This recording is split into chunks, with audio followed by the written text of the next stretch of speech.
All right, it's that time again. Time for the solo overnight in the woods. And I'm thinking we party like it's 1997. Let's get to it.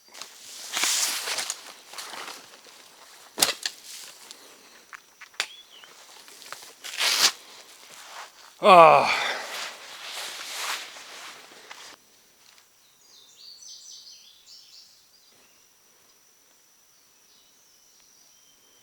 all right, so I mentioned that this video was coming. I'm going to do it in two parts, and here's why. I have about 95% of what I want to show here, and I'm quite sure those that were in my era have already caught it. I don't have an isomat. There's one on order from one of my suppliers. Yes, there are suppliers. Some don't want to believe that, but there actually are people who have access to new old stock, things that were not issued. They're 20, 30, 40, 50 years old. Some of them date back to World War II, and they look brand new. So a brand new isomat is going to be headed my way from the 90s. I want to swap that out. I also have a box of military issue MREs coming, and I want that damn chili mac to make this authentic. So I'm going to break it up in two parts, like I said. This first part's going to be a gear dump showing the basics of what we carried from 95 till 97. And then the gear changed, and I'll do a future video on that, showing what was issued and replaced versus what I have right now. Second disclaimer, it's summertime. So you're not going to see a wool sleeping bag. You're not going to see a 3-part sleeping bag. Why? Because you didn't carry that stuff. It was 120 outside.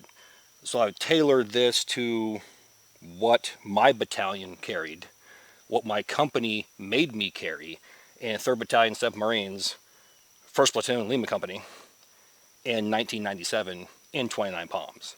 Now, this is not a video on what you carried in your company over in Alaska. This is not a video on what you think I should carry. This is on what I carried. And it's just going to be the basics. We're not going to put things in there like pogey bait. I'm not going to add a bunch of stuff in there. I don't have access to grenades. I don't have access to C4. So things like that aren't going to be in here. That's just common sense. On that note, let's go ahead and break this down piece by piece and see what I carried and why. So with all the gear that I have, let's go ahead and get a rough idea of the weight. I have a baggage scale. I just strap it around here and pull. And it gives me the pounds.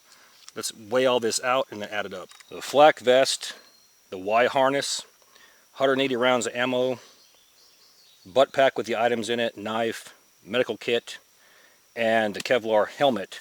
I'm going to try and get all of that wrapped into one piece, and then we're going to weigh it out.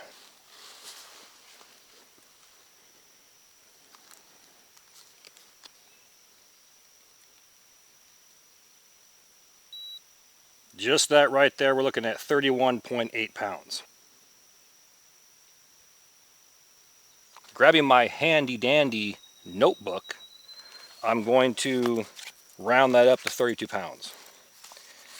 So 32, I'm also going to account for 4 baseball grenades that would go inside those mag pouches, and they weigh about 1 pound each. So 32 and 4, 36 pounds.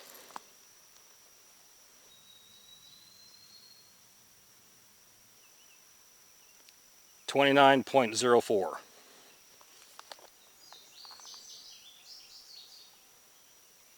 So 29.04, let's just round up and say 30 pounds. Now what's not in there? Minimum 3 MREs. Sometimes you'd carry 6. Well, let's just say 3. And they're field strip, meaning all the unnecessary garbage is taken out of them, including the outer sleeve. And let's just say a pound and a half. So a pound and a half, that's 3.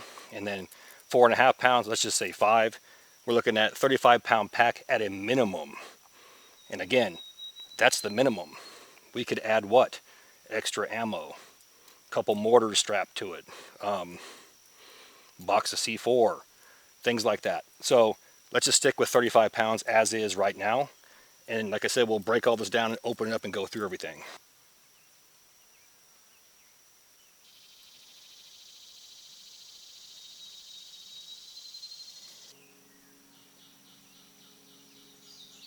All right, so we're looking at 8.2 pounds, again, because it's an AR-15 and has a sling on it, has a cleaning kit inside of it, and a blank firing adapter. So I'll take all of that off and make it authentic and say it is an M16A2, 7.5 pounds.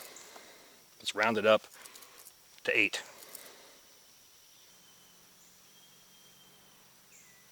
Again, let's just round up 1 pound, 80 pounds. You're looking at a minimum 80 pounds all the time. And that's including one set of camis in there, one extra shirt, one pair of socks. Let's say you're out there for 5 days. You want to bring 4 undershirts, 4 pairs of socks, 4 pairs of underwear, unless you're like me and you freeball it. All the extra gear we talked about, additional hygiene gear that you may want to bring, shaving kits. So you could easily see 95 to 100 pounds all the time in this era with the gear, okay? And then think about that long term, minimum 4-year enlistment, sometimes 6, enlist again, now you're looking at 12, right? And you're gonna just keep going from there. It's gonna take a toll on your body. So this is what service members go through, you know, to keep you safe. So something to think about.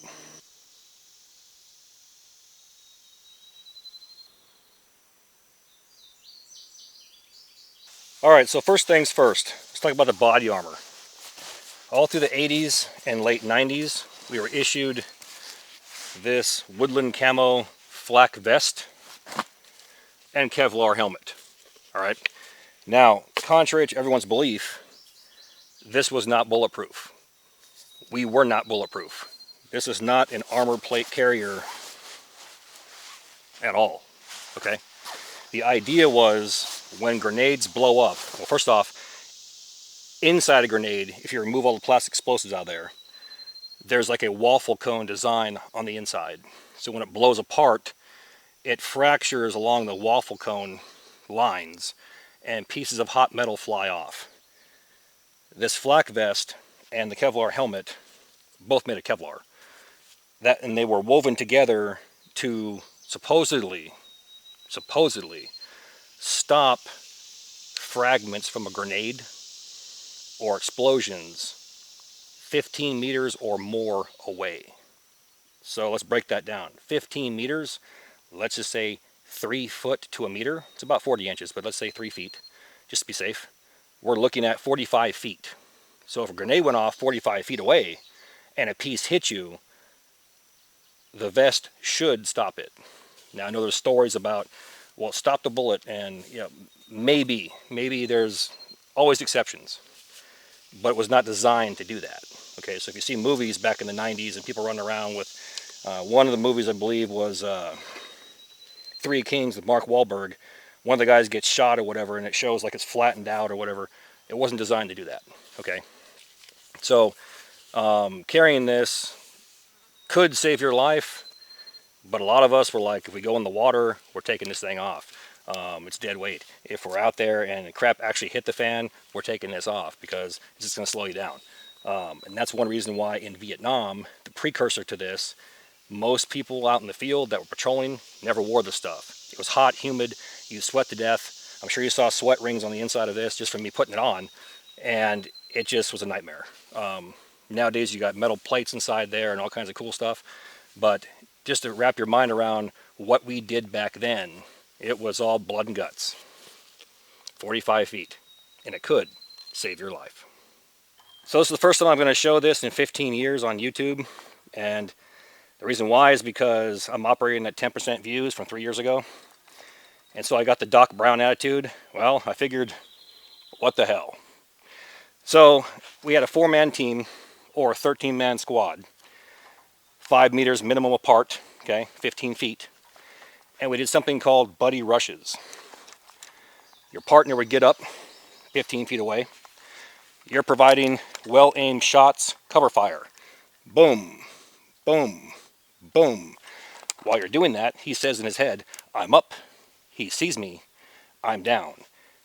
As fast as you can say that, you've taken about 3 to 4 steps. You land on your stomach and start firing. Boom, boom, boom. Now I get up and say the same thing. I'm up. He sees me, I'm down. Boom. Start firing. The constant movement towards the fire, okay? Towards your objective. Now, let's say that last shot goes off. Boom. The bolt opens. I'm going to remove the magazine. And what we did with a harness like this, put this into our cargo pocket. Now, I wouldn't be on a knee like this unless I had cover in front of me. I'd most likely be laying on my stomach in the prone position. At the same time, we put that one away. We reach in here, pull out the next one,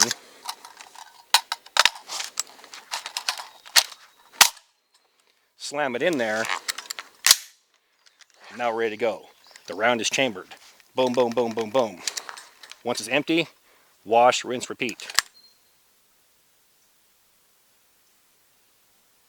So breaking this down, we're going to just start on the left side here. That'd be on my left side of my body. And we'll start at the top. We have a Kamanga military compass. This is a lensetic compass. You're used to seeing base plate compasses in my YouTube tutorials. I no longer teach this simply for the fact that a Suunto MC2 or a Silver Ranger, they have a lot more options, like a sighting / signaling mirror that would be right in this area here. You also have a better magnifying glass. You have one here, but it's not meant to start fires. It's meant to look down inside here and see what your mils or degrees are. There's a lot of differences as well. Every single, I want to say, click on this bezel ring is worth 3 degrees versus a Suunto MC2 compass, which is 2 degrees. So unless you know those things and you try to use something like this, it's going to mess you up to the point where you can get lost. On the base plate compasses that I show, the math is also done for you as far as a reverse azimuth to get back where you came from. Everything you do on this one, if I'm going to go 10 degrees this way, I have to do a math equation called LAMS, L-A-M-S. It's an acronym to get back to my reverse azimuth. So people say that, expression, dumb grunt, but you're doing math every single day of the week more than anybody does in their life. So I try to steer clear of this and use the base plate compasses that the math is already done for you. That way I can just dial it in and get where I'm going. The bezel ring on the inside glows. They have something called tritium, and it will last for about 10 years. I've seen some that were about 25 years and it still worked. So again, these things are bomb-proof. But again, unless you know exactly how to use this and you're comfortable, I just steer clear of it. It's easier to teach with a Suunto or a Silver Ranger. Next we have in our container, we have earplugs. And these have been upgraded. The ones we rolled with in the 90s were actually worse than the ones that everybody's complaining about, that they have hearing loss and hearing damage. So I look at that like, if they have hearing damage from the early to mid 2000s, imagine what's wrong with us from the 80s and 90s. You got dudes putting cigarette butts in your ears and going out there and getting her done. Moving right along, we have 2 of our mag pouches. Inside here we have 3 magazines each hold 30 rounds. So you're looking at 6 of these, so you have altogether 180 rounds. Now some units had these upside down, and that's cool. They claimed it was to keep water out of them, but if you're in places like Thailand or Okinawa, Japan, where you're actually going through water that's chest deep, doesn't really matter. On top of that, I found in doing that, sometimes these things would fall out of here from a well-used magazine that's like 20 years old, and they'd be laying down here at the bottom. You'd be fighting with it. You're 5 rounds short, can't figure out why. But whatever worked in your unit, cool. But there you go, there's 3 mags. And like I said, you carry a total of 6. Moving on, this is a medical kit. We have our bandages. Inside here, there's nothing in here that I would actually want to use now. Oh look, chapstick. We have iodine pills to treat water, and it still has a wax seal on it.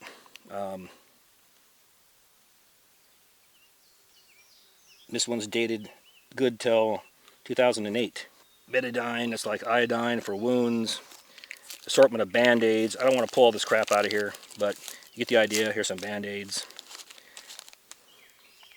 Eye dressing. Nothing in here was terribly great at that time. And in my opinion, it was just like most medical kits. It was about 80% band-aids and bandages. Stuff that you would never want to use, that you'd never have to use. We always made sure we went to a corpsman and got the good stuff. We'll talk about the butt pack here in a minute. Let's talk about our 2 canteens. These are 1 US quart plastic canteens. In the later part of the 90s, they came with stoves like this, and we'll show that here in a minute. And you also had your canteen cup that was stainless steel as well. Contrary to people's belief, stainless steel is not a new thing. They had stainless steel back in the late 40s, right after the Second World War. And into Korea, they actually made stainless steel canteens and canteen cup sets. So it's nothing new in the past 5 years. Last thing with this, we had a pouch here on the side that you could carry your tablets, the ones I showed you in there, to disinfect the water.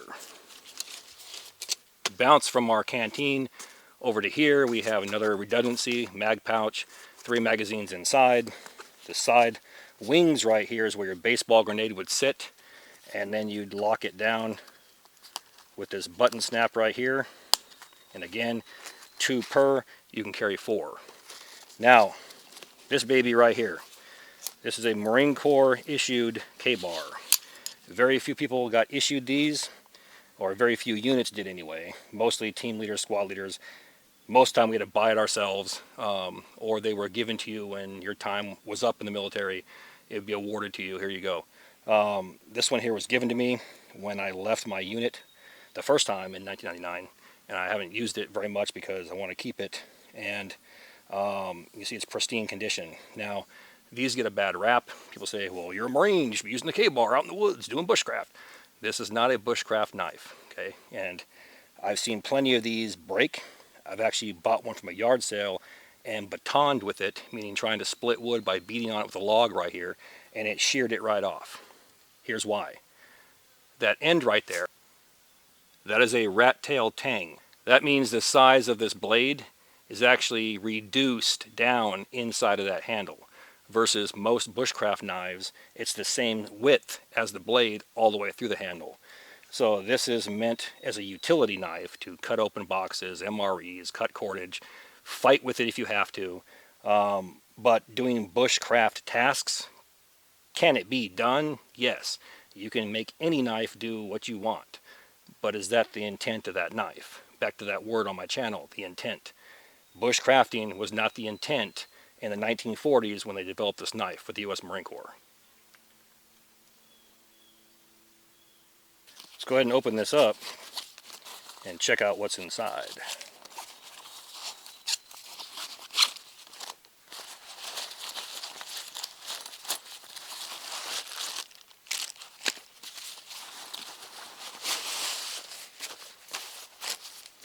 You already see this loadout from 95 to 97.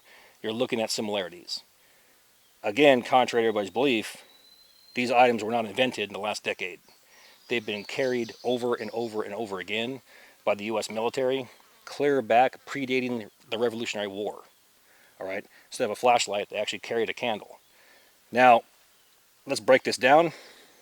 Today I'm carrying duct tape. Back then we carried electrical tape. Why? Because we still had field phones that ran from fighting hole or fighting position to fighting position to fighting position, and we had to create a gigantic loop that went around. So if it were cut at any spot, transmissions can still go through. In addition to that, I carried a Leatherman. Why? Because we had the pliers. If I had to cut barbed wire fences, splicing the field phones that we talked about, cutting det cord to place inside C4 to pack it inside of a green piece of fence post to make it improvised Bangalore torpedo to blow barbed wire or obstacles apart so we could run through.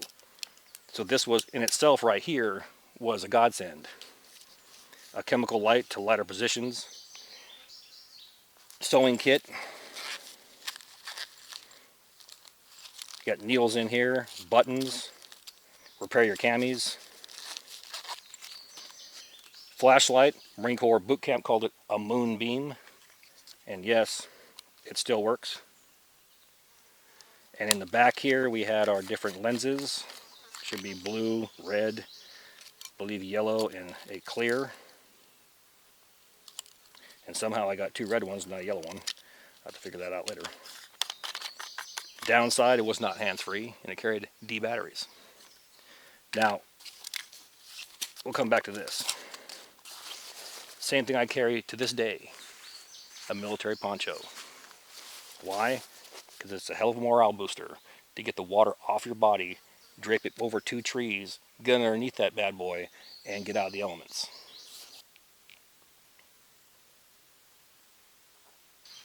Now this right here is hard to come by, and I have a few of these left. I'm not going to open it and use it in this video, but part 2, when we actually do the overnighter, I'll go ahead and open this up. This is a heating tab. This is a compressed fuel trioxan, not to be confused with trioxin. Trioxin is stored in large 55-gallon drums, and if that ever leaks out, you're in for a bad day. This right here is a blue cube. A single spark or open flame from a match or lighter will ignite it. The flame is almost invisible at some times, but you place that metal stove I showed you that was in my canteen pouch over top of it, then place the canteen on or canteen cup on top, and you can actually heat up water to make coffee or hot cocoa. Again, hell of a morale booster. This was replaced in the 90s by those cans of Sterno, and I believe the reason why is because it's cancer causing, but nowadays, what isn't?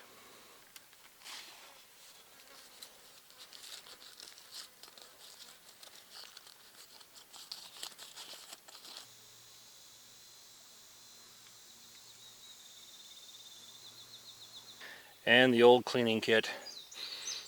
The old CLP, Clean, Lube, and Protect.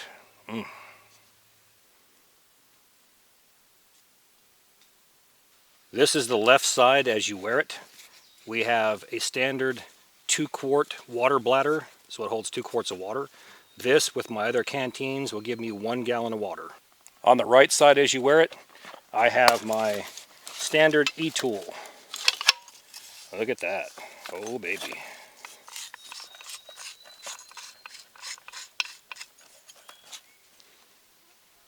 On top is where the isomat would go. I've already explained I got one coming in the mail.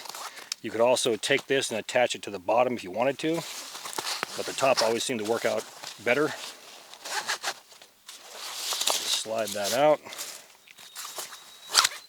The first item we have is a rubber-lined waterproof bag liner. This would be shoved into the Alice pack first, and any items, say a poncho liner, extra pair of camis, socks, things like that that you didn't want to get wet, stuff it inside here and then fold it in and over with the flap to the bottom. That way the water came inside here, it would roll right off to the bottom of the pack where you had 2 holes where it would drain out. This thing is almost brand new. It's about 20 years old. Now, I mentioned that it was summertime, and I'm using the gear loadout that I would have had in the desert of California in 29 Palms. We had a poncho, so we have our poncho liner. You've seen me 1,000 times.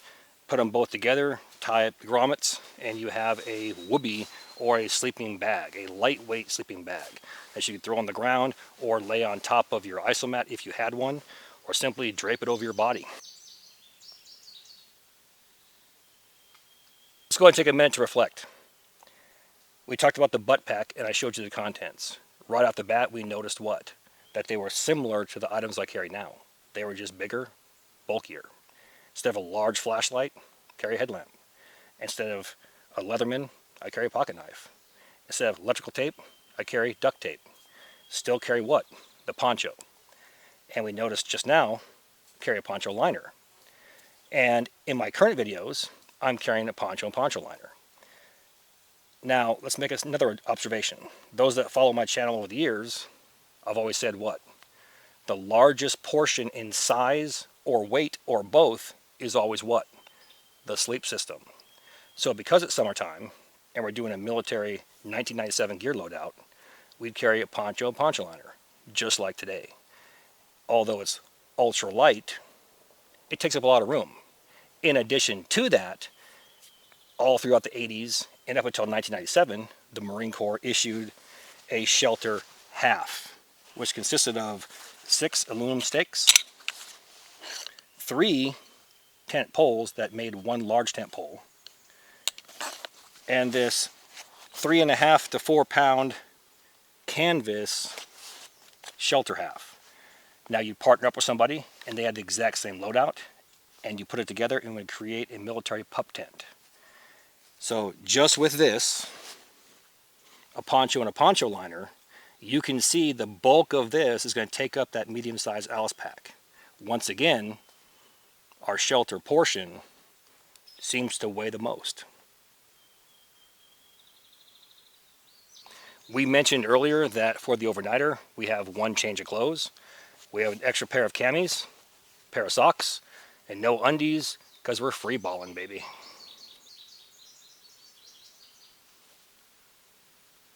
The last thing we'll talk about here is the infamous hygiene gear. Nothing special. You got, deodorant in here, toothbrush, toothpaste.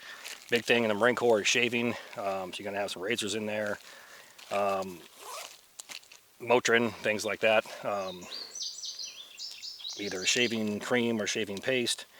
What I did back then was use a bar of soap and just go for it, get her done. Being 18, 19 years old back then, I could probably get away with shaving every other day. Try that now and not going to happen. But this is very important. Again, morale booster. We didn't have the access to showers that some may have now, so we took canteen cup showers.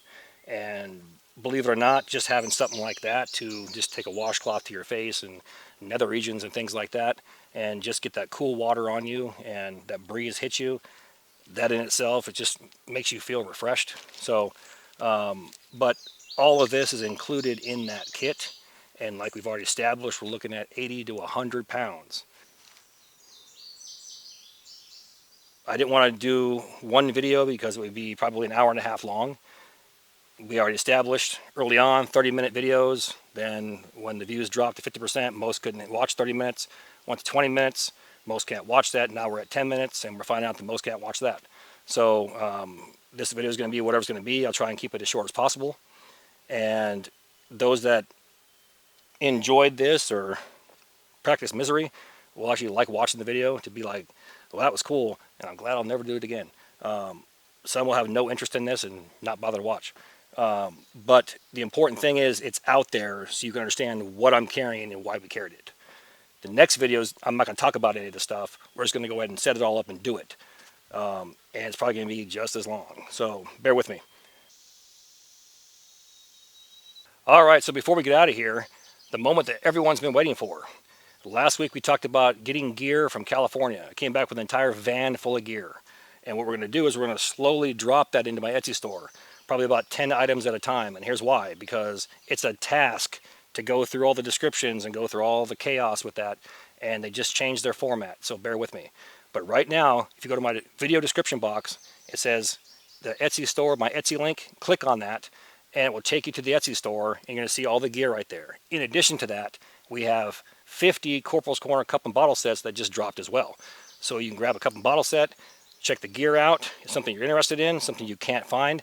There's also some discontinued items on there that have been discontinued for 3, 4, 5 years that if you wanted one, now's your chance to get your hands on it. And there's more great things to come. So check that out. Video description box, Etsy link, and get her done. On that note, let's go ahead and get out of here. With that, all the gear in my videos can be found in 2 places. One, my Amazon affiliate page, and 2, my Etsy store. Both links are found inside my description box. Now, please do me that favor. Hit that like and subscribe button, then ring that notification bell. Once you ring that bell, please select all notifications. And as always, thank you for your comments, views, and support. Thanks for watching. Get out in the field, have some fun. I'm going to catch you next time.